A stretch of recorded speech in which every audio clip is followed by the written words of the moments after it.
Ari, welcome back. You are a much requested repeat guest. Thanks for being here. Thanks so much for having me, my friend. Always a pleasure. I love our conversations, and we're going to get into the weeds with some really fun stuff today. But before we do, I have a note in my show notes that you're secretly into some woo stuff that you don't talk about as publicly online. So I hope it's okay to call you out a little bit, just because I've been on kind of my own journey with that the last couple of years, and I'm so curious. Yes, yeah, absolutely. Well, I have been for 20 years. It's something that is kind of, I separate it from the work that I do. For better and for worse, there's an obvious positive side and an obvious negative side to that. The positive side is that I have created a brand that is, and me personally, I'm known. I've kind of established a reputation for being very science-based, being able to talk about a lot of research and synthesize the research in novel ways. Which is all beautiful, and it's helped me get the message out. On the other hand, there's elements that I am into and passionate about on a personal level, and things that have benefited me that I don't talk about publicly because they're a little bit woo-woo, they're a little bit esoteric, and they're a little bit out there. Now, I guess if I can just talk specifically, I would say that in my younger years, when I was in my early 20s and stuff, when I started exploring a lot of Eastern spiritual, kind of esoteric, meditative, yogic type traditions, I think, like a typical immature kid, I was very interested in sort of supernatural powers and psychic abilities, and how I could use these kinds of things to further my egoic aims in life. And now things have really shifted for me. I'm still into a lot of that kind of esoteric stuff, but it's not about supernatural powers and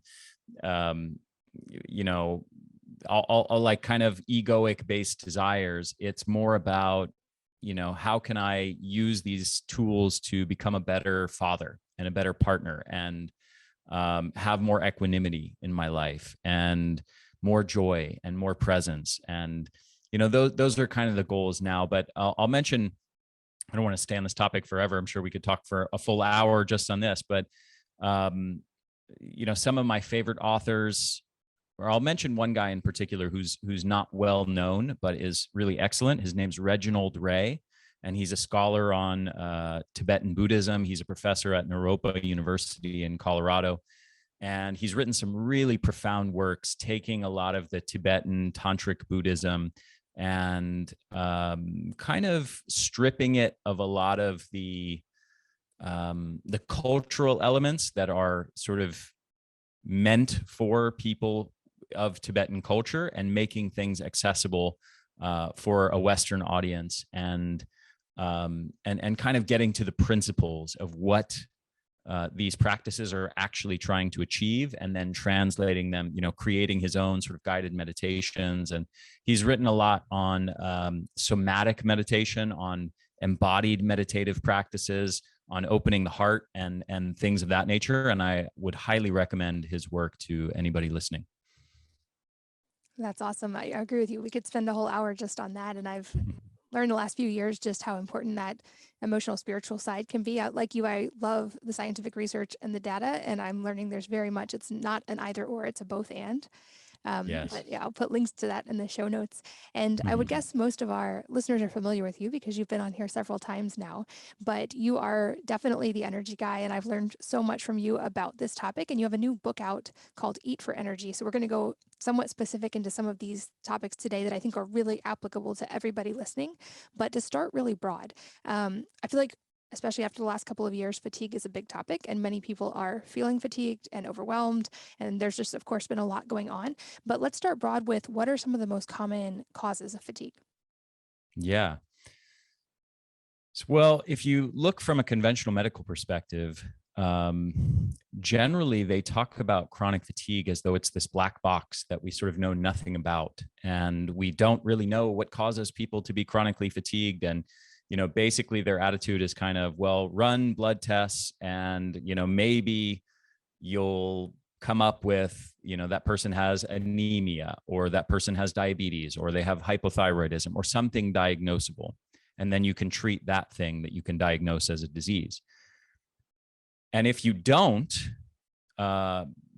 test and discover something like that, then you don't really know what the hell's going on in that person. And this is important because there's actual research talking about, there's a paper that's a compilation of research meant for conventional doctors for their treatment of people with chronic fatigue. So it's a set of basically evidence-based guidelines. It's a synthesis of sort of everything they believe they know about the causes of fatigue and how to treat it. And basically they have 4 recommendations for what to do if you're treating somebody with chronic fatigue. One is antidepressants. One is a recommendation to walk for half an hour a day. One is cognitive behavioral therapy, and one is use stimulants as needed. Now, you'll notice a few things. They don't even mention nutrition. They don't even mention sleep or circadian rhythm or gut health or body composition or so many other things that we could talk about, that there's vast amounts of research linking with chronic fatigue. But they also talk about testing, and they say that, unless there's some compelling reason to do any sort of specialized test, like you suspect the person might have tuberculosis or something like that, then you run a standard blood panel for patients with chronic fatigue. And they say literally in the paper, 95% of the time, there is nothing that comes back on those blood tests that is an explanatory factor in why that person has fatigue. Meaning 5 out of 100 cases, they will identify something like I mentioned before, maybe it's hypothyroidism or anemia or diabetes or some diagnosable disease. But 95 out of 100 people with chronic fatigue, these people who are going to their doctor thinking, this doctor knows everything about treating chronic fatigue, and they're going to figure out my issues, and they're going to use all this fancy technology and modern science and modern testing, and they're going to identify what's going on in my unique biochemistry that's causing my fatigue. Well, 95 out of 100 people walk out of that office without any information about what is causing their fatigue. So that's conventional medicine. In alternative medicine and functional medicine, the natural health community, they were obsessed for a long time with the adrenal fatigue hypothesis, which I think we've talked about in a previous episode. I've spent a lot of time debunking that. The short version of it is I've spent about a year of my life digging into the research on that. I don't mean to brag, but I probably know that research better than I would imagine everybody on the planet. Maybe there's 1 or 2 people out there somewhere that know more than I do, but basically the majority of that research essentially takes people with various kinds of chronic fatigue, stress-related exhaustion, chronic fatigue syndrome, burnout syndrome, clinical burnout, these kinds of disorders, and they compare them to normal, healthy people of similar age and demographic information and lifestyle factors, smoking, exercise, things like that. And they look at their cortisol levels and HPA axis function, hypothalamic pituitary adrenal axis function. They see if there's any difference. And the vast majority of those studies find no significant differences between people with those various fatigue syndromes and normal, healthy people. So that research, and forgive me for anybody who's an advocate of adrenal fatigue for treating this very quickly, but I have several hours of lecture online for free that if anybody wants to go into that subject in depth. But the bottom line with that is adrenal fatigue is not a compelling scientific explanation for why people are fatigued either. This notion that chronic stress wears out our adrenals, and then our HPA axis or our adrenals and our cortisol levels can't function properly. Thus, we end up with chronic fatigue. It's not compelling from a scientific perspective, and the evidence doesn't support it as a major cause of fatigue in those with fatigue. So what is? Well, the main things that are, linked very strongly with chronic fatigue are things like circadian rhythm disruption, things like poor nutrition, things like chronic inflammation, things like poor gut health, being sedentary, lack of hormetic stress in your life, poor brain health, blood sugar dysregulation, body composition issues, light deficiencies and toxicities, environmental toxicants. These are the main contributors and causes of chronic fatigue issues. And they cause this fatigue through a variety of different mechanisms that we can talk about. But sort of on the big picture level, there is, just as there is a rise in obesity and diabetes in the last 50, 60 years, where these conditions are skyrocketing: heart disease, cancer, neurological diseases. Fatigue is very much also an epidemic that has come into prominence during that same span of time for all of the same reasons that we have epidemics of cancer and neurological disease and heart disease and obesity. So it's really all of those same causes at the environmental and lifestyle level that are contributing to all of those conditions, including chronic fatigue.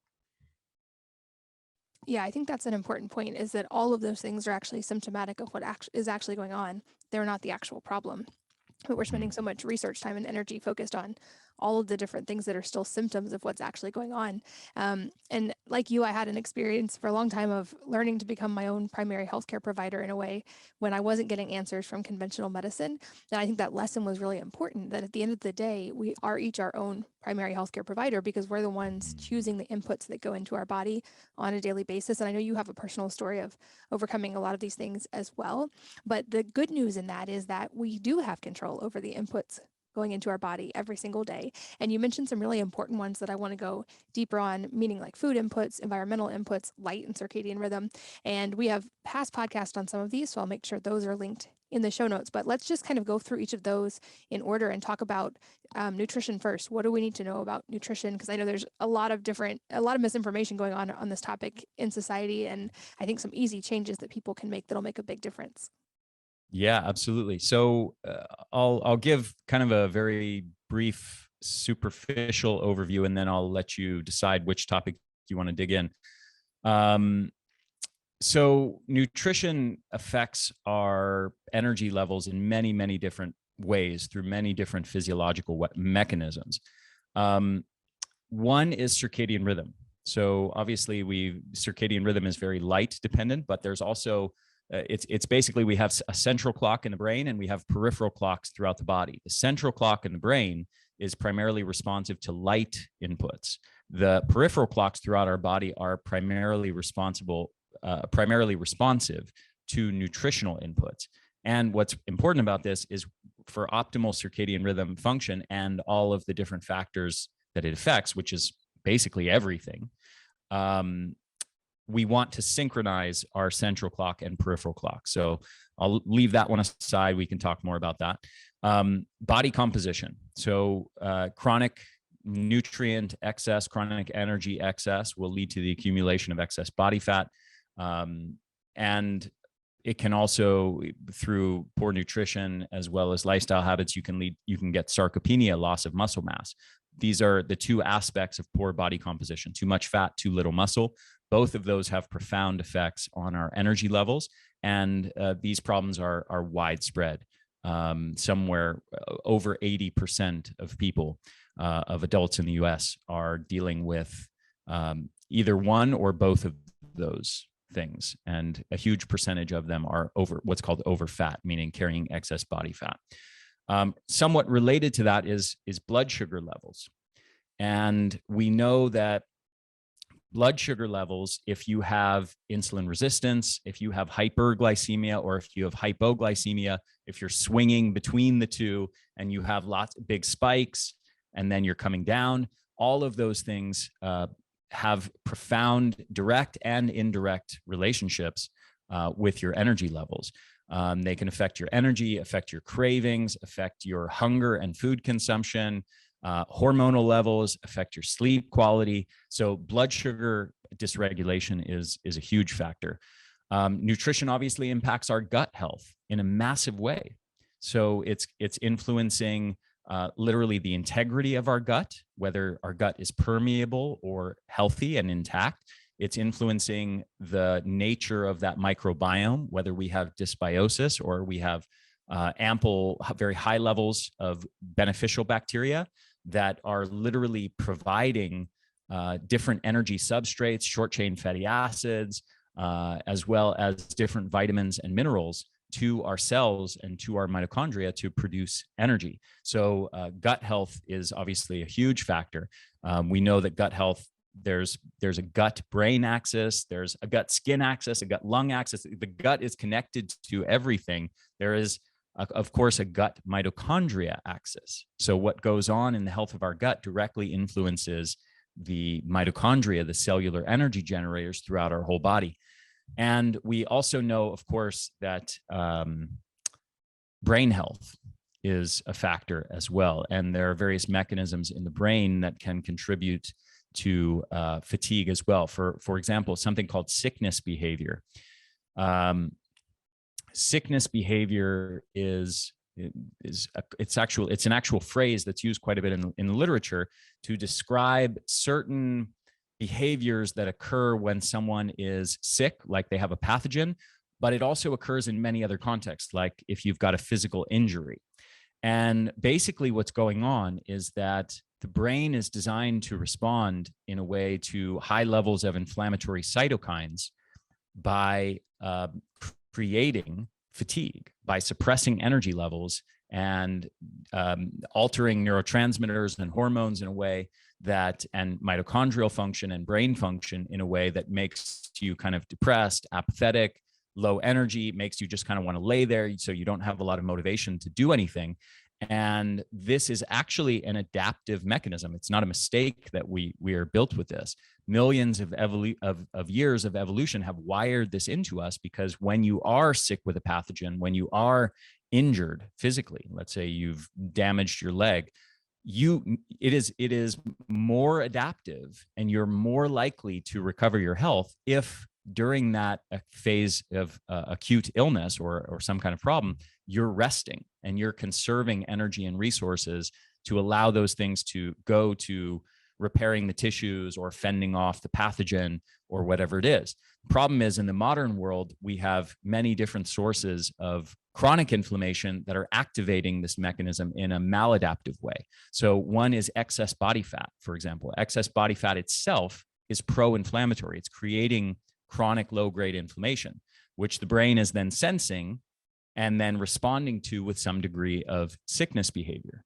Except there is no pathogen to fight off. There is no injury to repair. It's actually just that you're carrying too much excess body fat, and that itself is creating low-grade inflammation chronically in the body.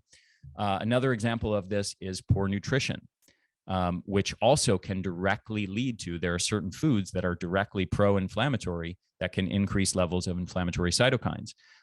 They can also indirectly affect it via gut health. If you have a poor diet and you start to get gut permeability and dysbiosis, well, now you've got undigested food particles leaking directly into the bloodstream. You've got bacteria and something called LPS, lipopolysaccharide, or endotoxin, leaking into the bloodstream. And that is creating a highly inflammatory environment. And it's now sending your brain into this kind of sickness behavior chronically. So anyway, that's an overview of many of the sort of key factors that are as far as how nutrition interplays with our physiology in a way that either contributes to high energy levels or fatigue. That makes sense. And it's definitely, of course, well talked about, the kind of rise in obesity in the US and the rise of all these inflammatory conditions. And I would say probably most people don't want to carry excess body fat. Most people would want to have good muscle tone. What are some of the key levers that people can use to start optimizing here? Because I think it can feel overwhelming and often people don't know where to start. Yeah, great question. So, well, you know, I'm a root cause guy. So it's one thing to say, oh, well, here's a hack and you can do this and you can do that. But we need to first understand why. Why in the last 50, 60 years has there been an obesity epidemic? where the rates of overweight and obesity have gone from, less than 10% of the population to now 80% of the population in the United States, and most of the Western world is not far behind. And there are several key reasons. The number one reason is the adoption of a modern Western diet, a highly processed food diet that is rich in refined sugars, refined starches, and processed oils, fats. And especially the combination of those things in the context of processed or ultra processed foods. This relates to something called the food reward hypothesis of obesity. And basically what is going on here is our brains, it's important to understand that evolution has wired us, like basically all other animal species, with a system that is designed to regulate our body fatness appropriately. Okay, so that the amount of energy we crave to eat is roughly equal to the amount that we're expending each day. And by doing that, we keep a steady body weight. We don't get too fat. We don't get too thin. Now, the problem is, for most of evolution, we never had processed foods, and we never had sedentary lifestyles, and we never had so many of the other factors in the modern world that are contributing to fat gain. And so that system was primarily designed to defend against famine and food shortage, not excessive food abundance. Okay, so there's a weak point in that system.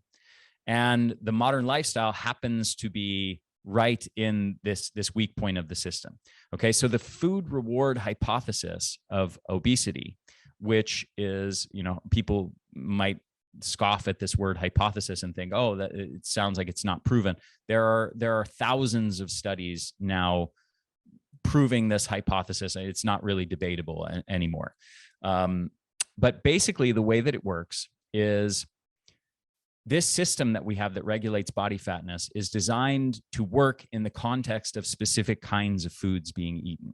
The problem is modern processed foods create a supernatural reward stimulus in the brain, okay, beyond what evolution designed us for, meaning it creates an unnaturally intense pleasure in the pleasure center of the brain that starts to do something quite profound. It changes our physiology from a state where it's operating in what's called homeostatic eating, where we're consuming an amount of food that's proportionate, roughly equal to the amount we're expending.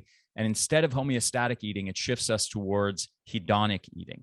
And that means primarily eating for pleasure. And when that happens, we become disconnected from all of these regulatory cues of these hormones that regulate our hunger and our metabolism and so on. And we start to change our relationship with food to one of pleasure and entertainment instead of one that is designed to fuel our body and replenish the energy that we've burned off. So the modern diet and lifestyle basically shifts us out of homeostatic eating towards hedonic eating. And it fundamentally does not work with this regulatory system that we have for maintaining our body fat. What happens is, basically, to summarize all of this very simply, if you were to eat 500 calories of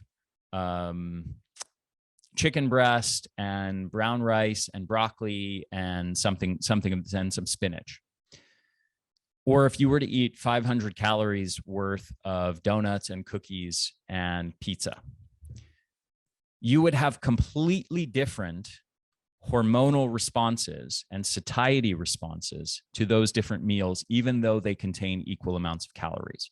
So the 500 calorie meal with the chicken and the broccoli, you're going to feel, most people would feel very full after that and content to stop eating.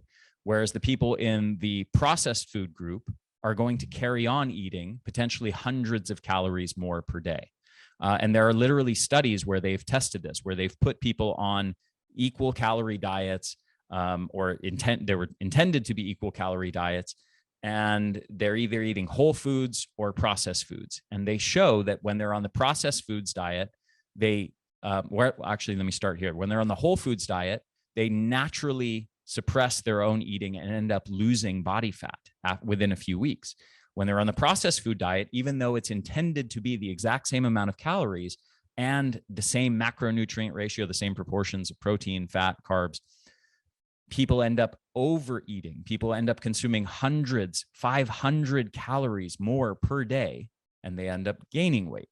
So even if you are intending to control it, in a tightly controlled experiment, people still end up consuming way more food in that context and gaining weight. This is the fundamental driver of the obesity epidemic. It's the modern processed food diet and how it basically overrides our body fat set point system that's designed to regulate our body fat, causing us to shift from homeostatic eating into hedonic eating, and then and for all those different mechanisms that regulate our satiety and hunger to not work properly, such that we end up overeating food and putting on excess body fat. So that's fundamentally what's driving this. There are other contributors: exposure to environmental toxicants, stress, circadian rhythm disruption, and sleep deprivation, how nutrition interacts with gut health. These are all other contributors to the obesity epidemic as well. But the main driver by far is this issue with the modern processed food diet creating too much reward in the brain, leading to chronic overconsumption of energy. Yeah, I think that's a really important thing to unpack, because a lot of that got confused with the calories in, calories out, low fat craze that happened over a series of decades. And I'm very much in alignment with you of just removing things like those processed seed and vegetable oils and refined and processed sugars and carbs makes a huge difference in how your body responds. And I've learned over the years, our body's not a bank account. It's not as simple as just calories in, calories out. It's a chemistry lab, and we're sending hormonal signals with everything we eat. And to echo what you said, I would challenge anyone to actually overeat on things like chicken breast and broccoli, or even for me, like ground beef and rice. It is very hard to overeat those things. And in fact, now that I'm more conscious of maintaining enough nutrient density and maintaining enough food, now that I'm working out so much, it's actually difficult to eat the amount of calories and protein I need in a given day. And I have to be very conscious about that. And it's so fascinating to see I'm eating now much more actual food than I used to eat, but the nutrient density is so drastically different that I'm getting leaner while eating more, which seems like it's a crazy thing to grasp, but it's really fun to see firsthand. Yeah. And I know we've done podcasts in the past about light. I would encourage you guys, if you haven't listened to that one, go listen, because it's absolutely fascinating. But there's also an interplay happening here, you mentioned, with the circadian side and with light and sleep, and how, because food is also an input in the circadian system, like you mentioned. And so these things all have to work together. And unfortunately, sleep is another fall down point for a lot of people in the Western world. So what do we need to know about that side? Yeah, well, I feel like I didn't give many practical tools. I know you just alluded to a few, but do you want to jump into a few practical tools on body composition before we go to circadian rhythm? Absolutely. Let's do it. Okay. So number one, obviously, as an extension of everything I just explained, is eat whole food, get rid of processed food. That's the number one most important thing that you can do to optimize your body composition, to lose fat, and also for health. That's the most important strategy for long-term health and disease avoidance.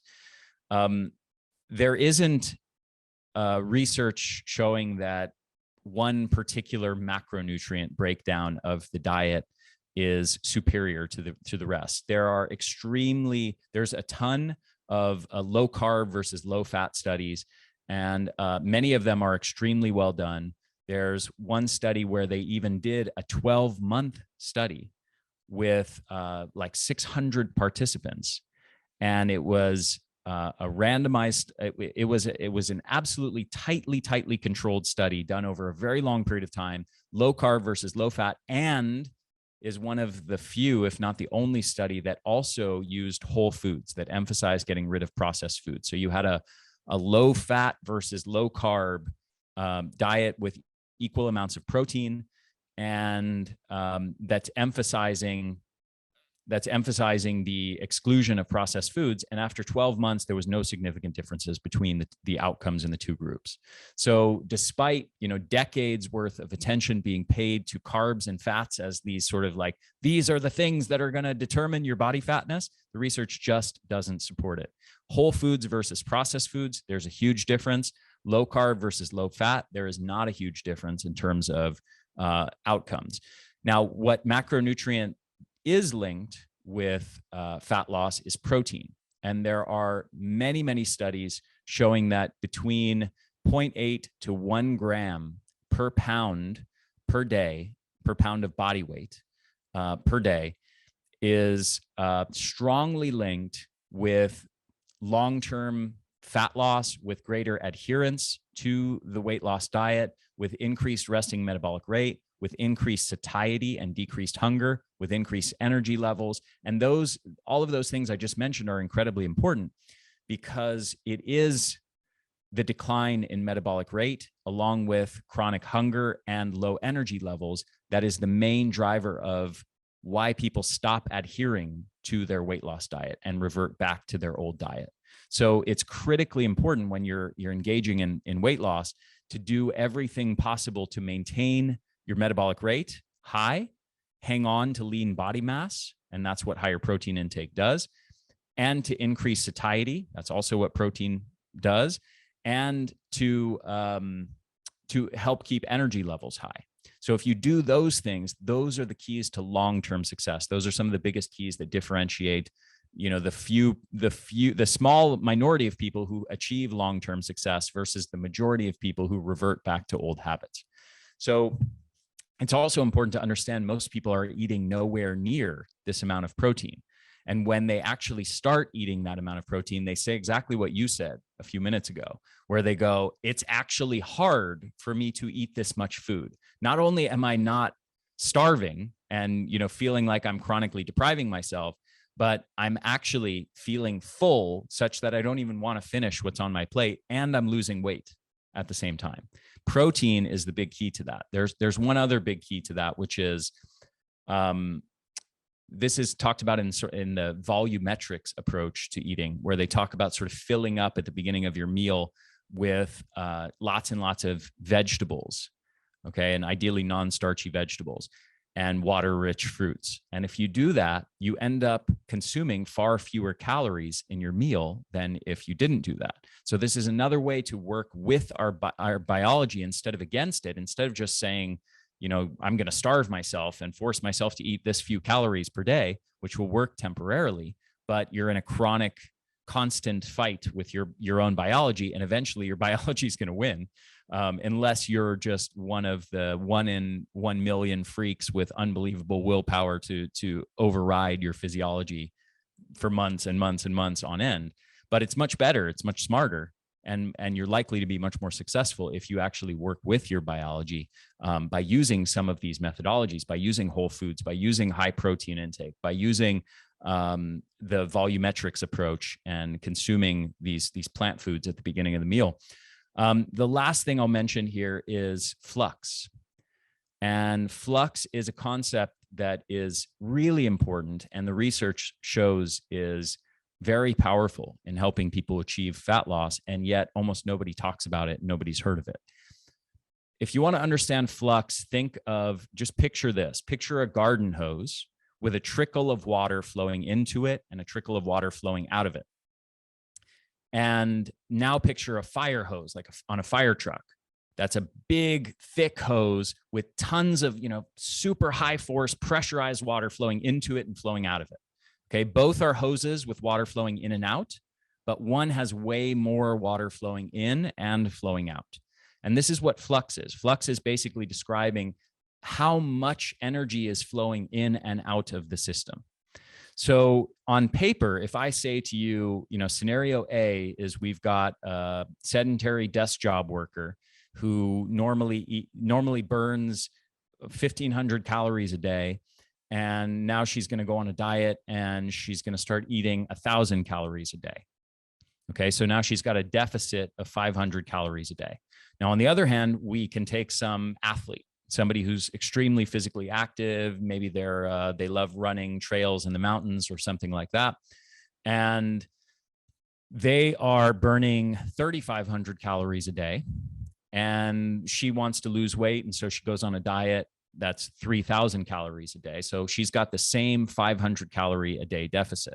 Now, based on paper, based on that math, you would expect both of those people to lose body fat at the same exact rate. But that's not actually what happens. The person who has the higher flux state, even though they have the same caloric deficit, they maintain their resting metabolic rate higher during the fat loss. They hang on to lean body mass.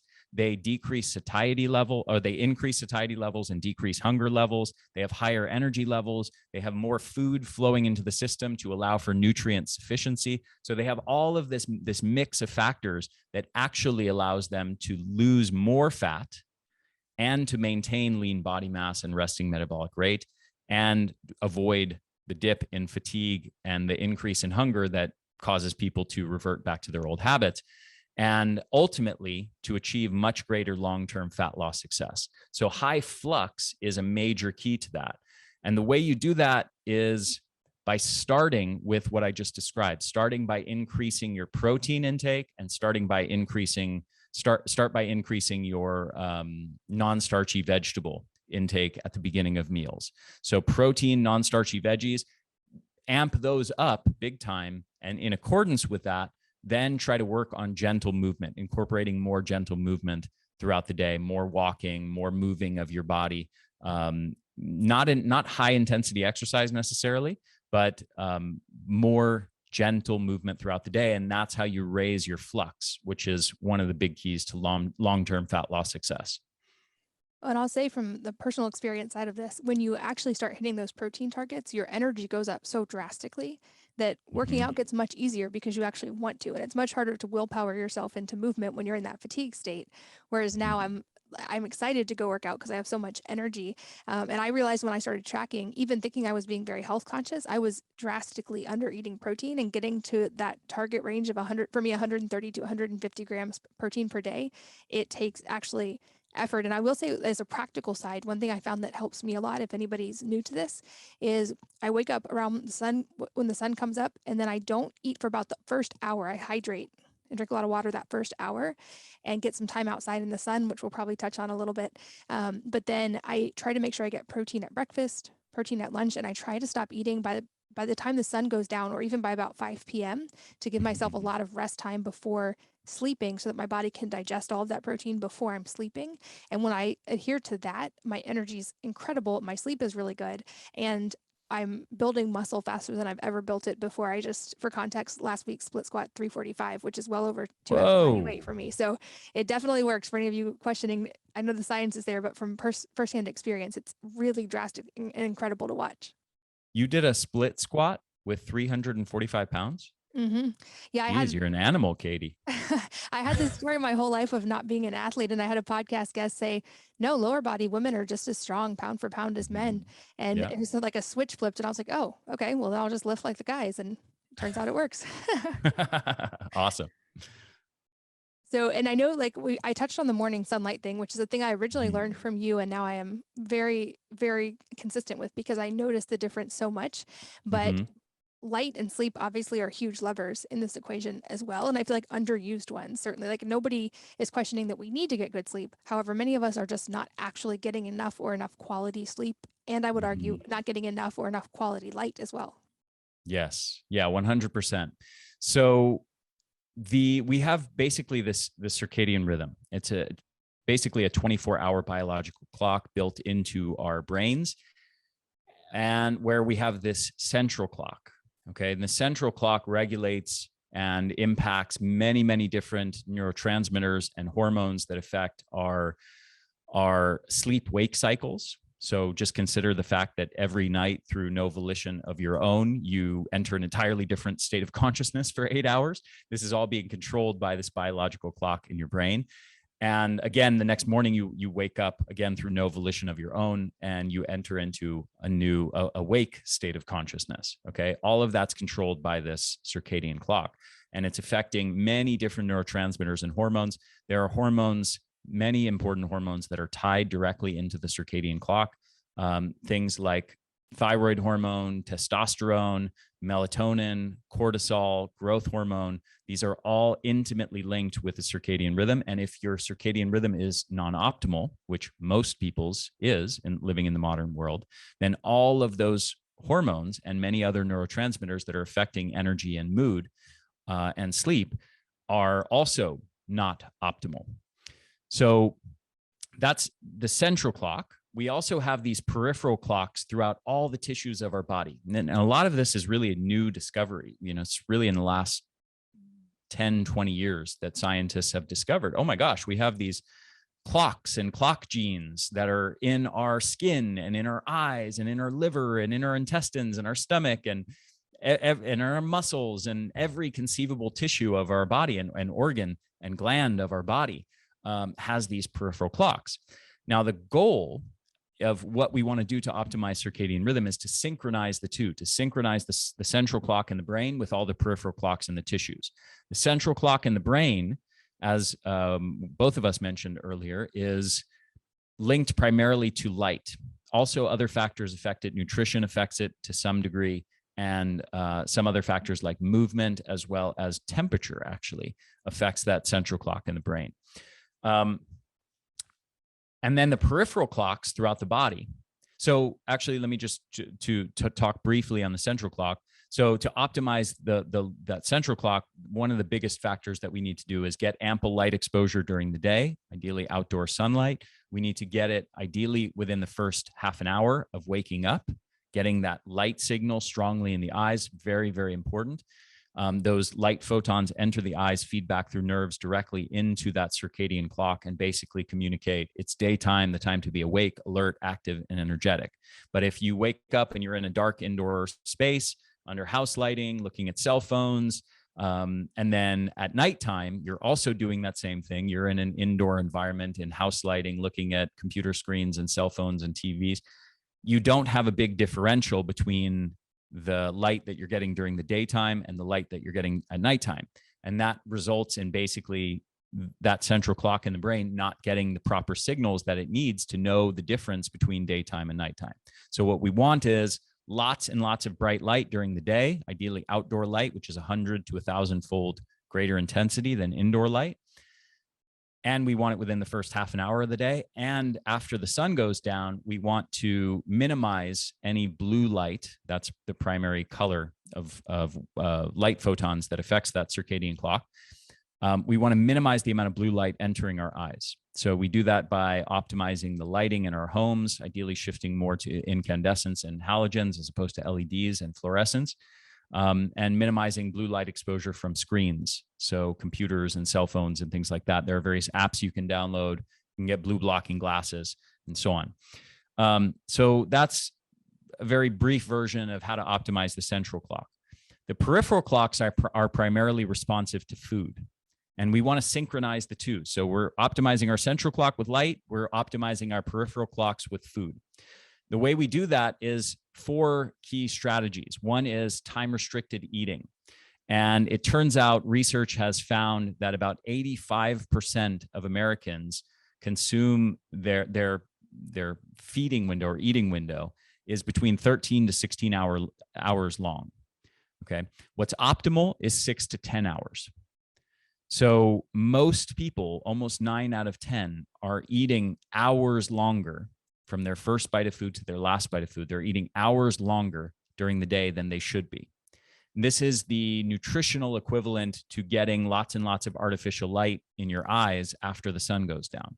In that way, your central clock is basically getting these daytime signals way into the night after you shouldn't be getting that blue light anymore. The same is true with food. Once the sun goes down, you shouldn't be having lots of food be poured into your system. And so that feeding window or eating window should be confined to a narrower time during the day.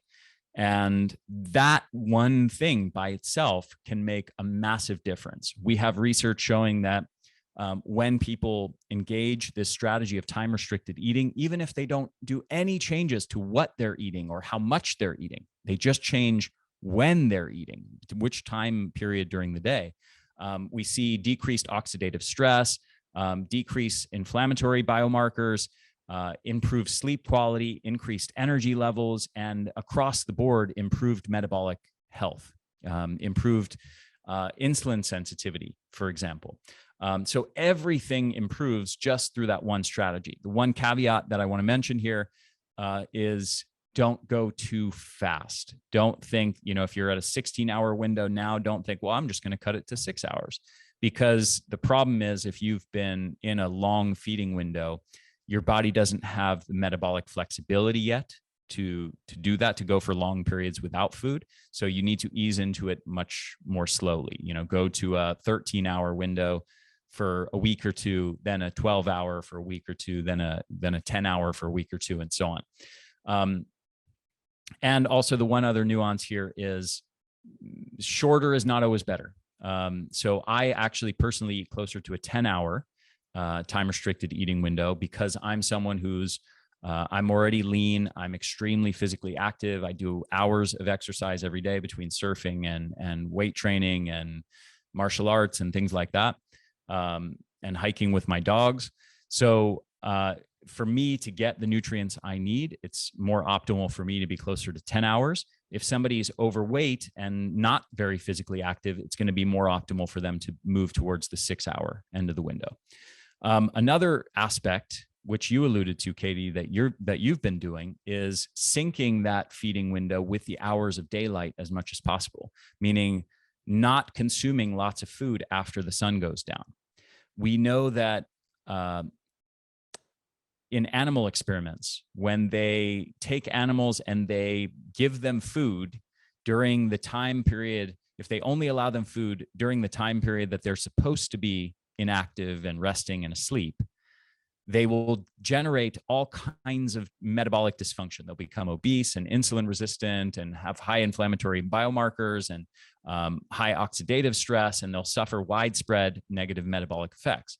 But if and that's compared to eating the exact same amount of calories of the exact same type of food, just when they're supposed to eat, during the time period of the day that they're supposed to be active, instead of the time period that they're supposed to be asleep.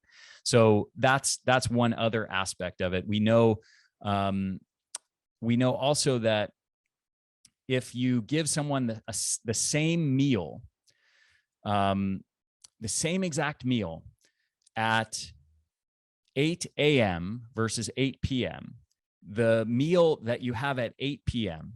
will cause a 29% increase in peak glucose, an 86% total, 86% increase in total glucose response, and a 66% more time spent in hyperglycemia than eating the exact same meal at 8 a.m.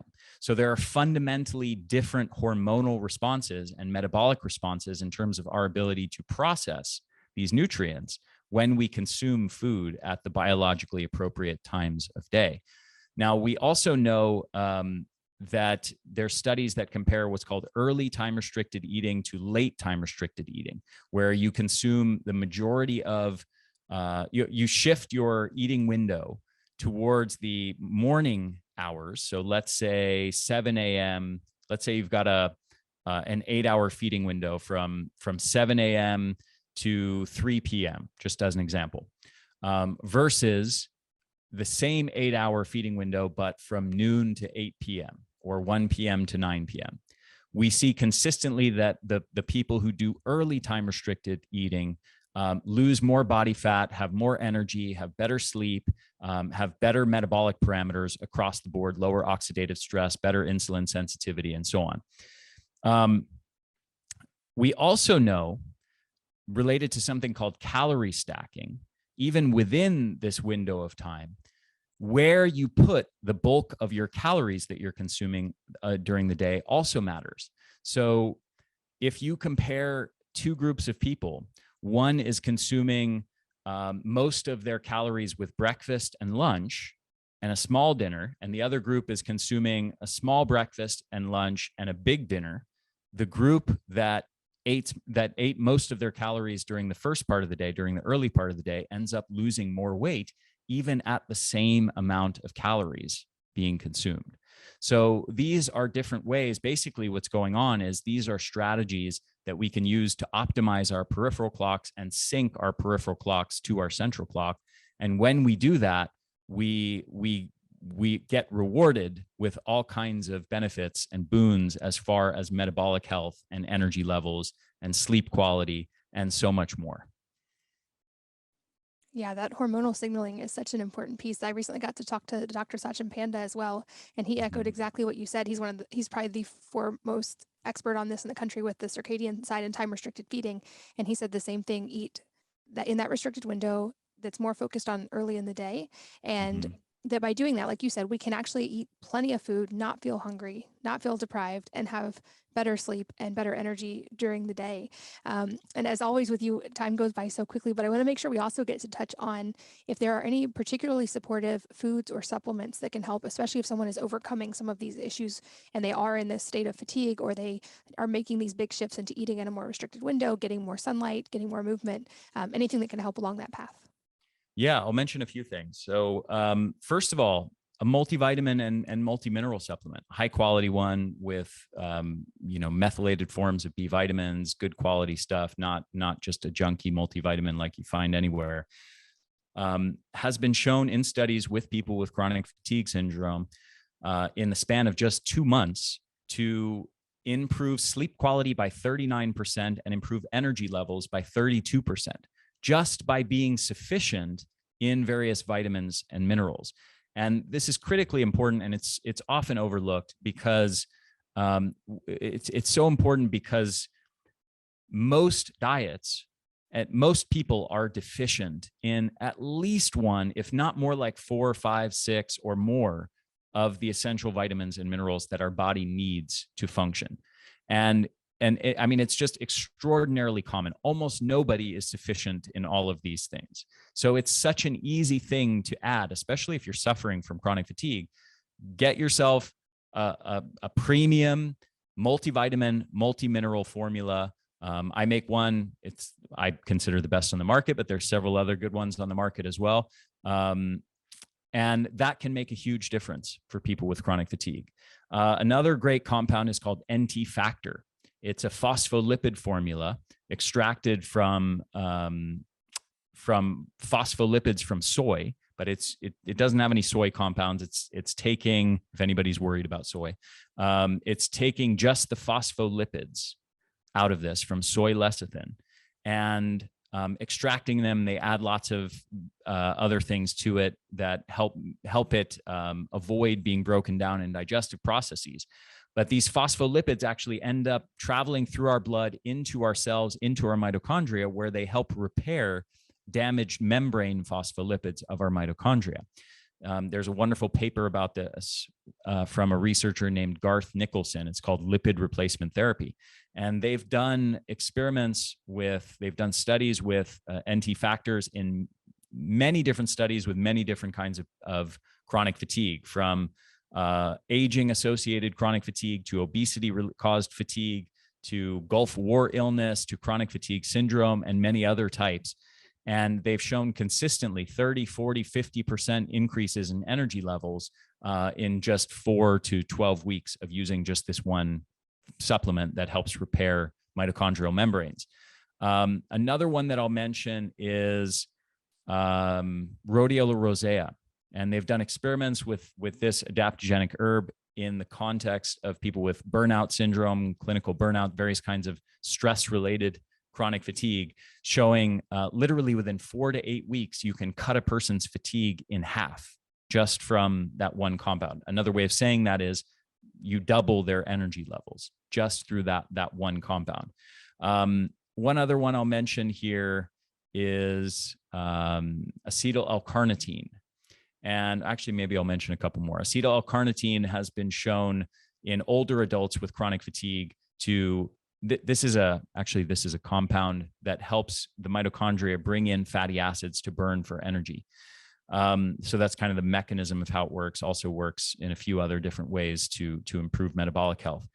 But in studies in older adults with chronic fatigue, they've shown 50 to 60% increases in both mental fatigue and physical fatigue in the span of 3 months. So let's see, one other one.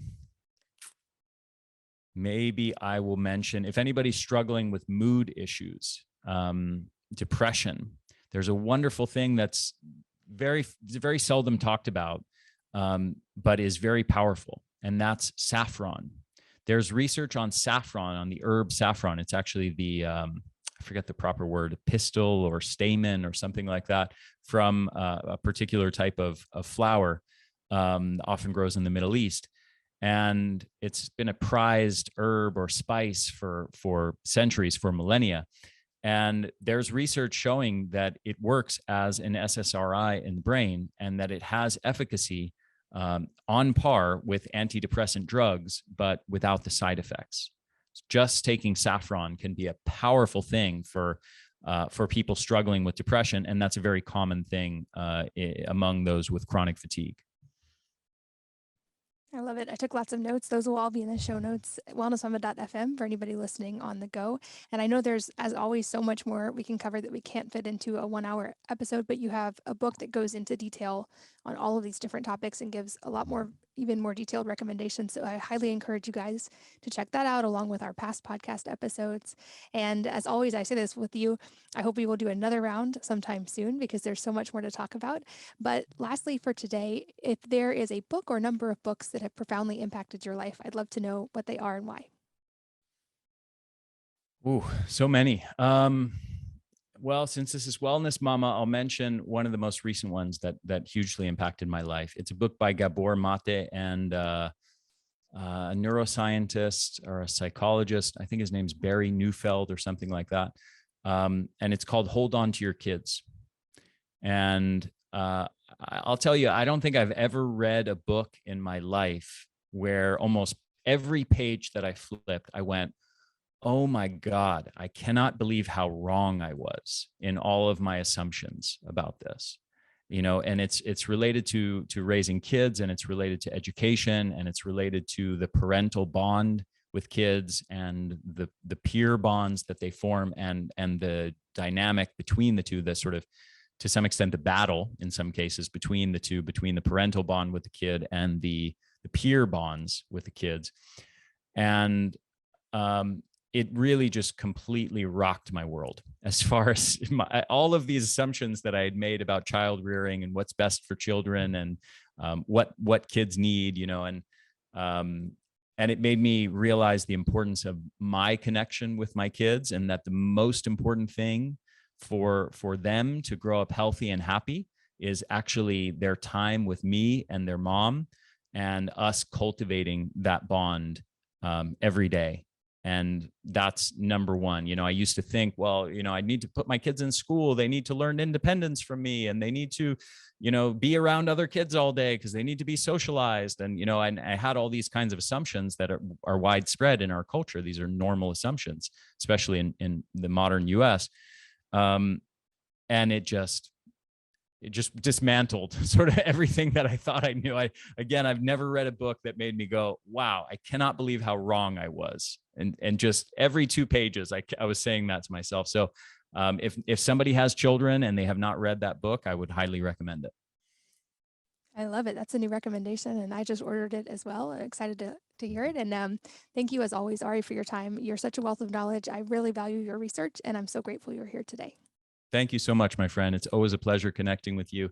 One last thing I want to mention for anybody who goes and buys the book, buy it on Amazon or Barnes & Noble or whatever, we're giving away 2 free courses, normally $200 courses. We're going to give those away to you as a thank you for buying the book. So you can just email us the receipt at Ari, ARI, at theenergyblueprint.com. And then we'll gift you those nice free gifts as a thank you for buying the book. That's awesome. Thank you for doing that. And thank you again for your time. And as always, thanks to all of you for listening and sharing your most valuable resources, your time, your energy, and your attention with us today. We're both so grateful that you did. And I hope that you will join me again on the next episode of the Wellness Mama podcast.